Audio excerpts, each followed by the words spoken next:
Also mein Name ist Harald Gross. Ich bin Mitglied beim BDP. Этим летом в рамках российско-германского социального проекта Минусинск посетили гости из Германии. Инициатором и организатором проекта стал Центр немецкой культуры города Минусинска «Возрождение», продолжив давние традиции обмена российской и немецкой молодежи. Мы осуществляем данный проект.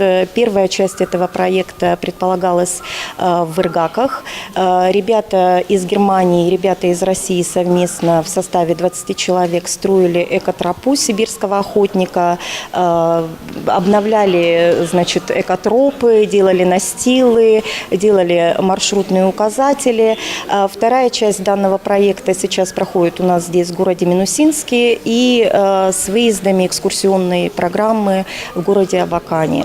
Ребята здесь осуществляют социальный проект, то есть помощь социального характера, где-то проводят, ремонтные работы. В ходе визита в Минусинск студенты-волонтеры из Германии побывали в библиотеке семейного чтения, где познакомились с искусством изготовления русских сувениров, провели ремонтные работы в одном из залов библиотеки и испытали себя в роли языковых ассистентов в лингвистическом молодежном лагере.